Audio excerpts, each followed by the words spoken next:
Hello, this is Alexis Hagman, and in this presentation I'm going to be giving a brief summary of the tales of Pygmalion, Dryope, Venus and Adonis, and Apollo and Hyacinthus. I'm also going to be showing how these tales are presented throughout modern art. So the tale of Pygmalion. Pygmalion was a sculptor, and with his wonderful skills he made a statue of ivory. This product he made was so perfect that it looked like a product of the work of nature. He called the statue his wife and began to treat her as so. He dressed her up and kissed her lips. The festival of Venus was happening at this time, and at this festival victims were offered. When Pygmalion performed his part, he asked the gods and goddesses for a wife just like his ivory virgin statue that he had made at home. Venus heard this request and caused the flame on the altar to shoot up 3 times. When Pygmalion went home to kiss his statue, he noticed her lips were warm and that she was alive. The virgin blushed and opened her eyes. The tale of Pygmalion is applied to the love of nature in a youthful heart. Some of the themes for this tale include dreams, hopes, plans, transformation, and woman. So the themes and ideas from the tale of Pygmalion are really shown throughout modern art, especially in the Ovid. This picture right here is a depiction of Ovid's narrative by Jean Rot. It was made in 1717. And this one over here is a sculpture of Pygmalion and Galatea, sculpted by Etienne Maurice Falconet. There are many modern plays and tales that kind of reinterpret the themes of Pygmalion, such as the story Pinocchio. In this story, a wooden puppet is transformed into a real boy, though in this case the puppet possesses life prior to its transformation, but it is the puppet and not its creator who beseeches the divine powers for this miracle.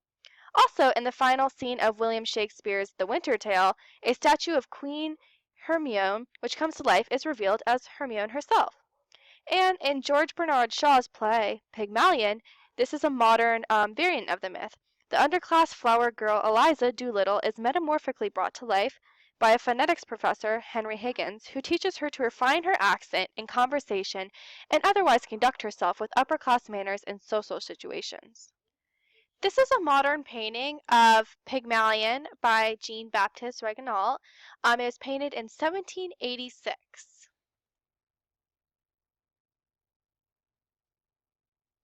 Pygmalion's tale are also found in modern literature and television. There's a poem by Sarah Jane Lippincott, and it's called Pygmalion, and it was written in 1851. There's also a poem by Melvin H. Bernstein called Mr. Pygmalion to Miss Galatea, and it's an interior monologue, and it was written in 1970.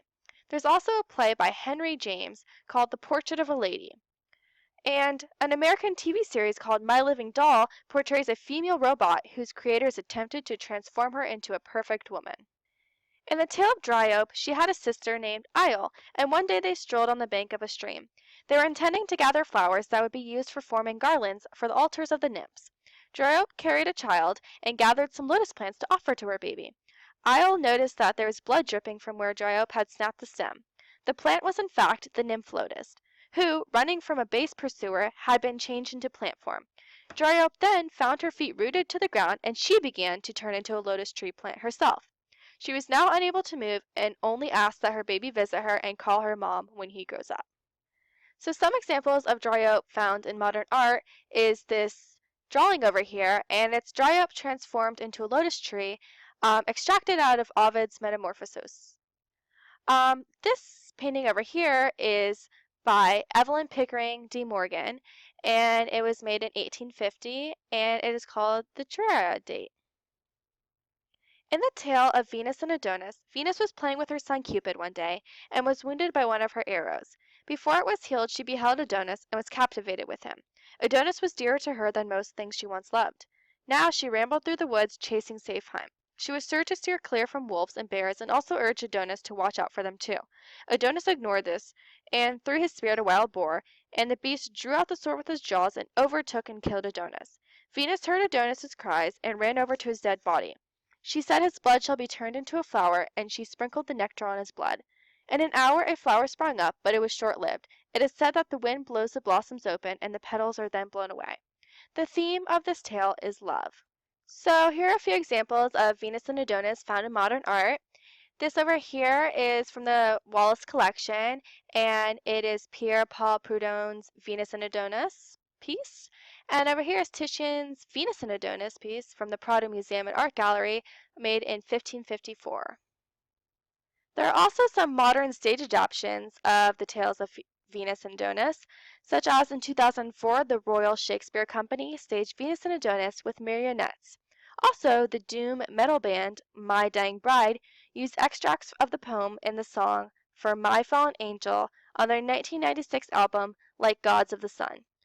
And in this last tale, Apollo and Hyacinthus, Apollo was fond of Hyacinthus.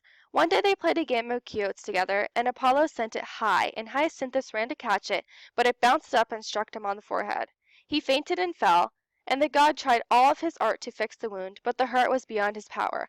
Apollo spoke and felt bad for what he had done to Hyacinthus. The blood of Hyacinthus ceased to be blood, and up sprang a flower resembling a lily. Phoebus in honor marked the petals with his sorrow. In this painting right here by Jean Brock, it depicts the death of Hyacinthus. And there's also an opera, a modern opera, called Apollo et Hyacinthus, written in 1767 by Wolfgang Amadeus Mozart. Thank you for watching.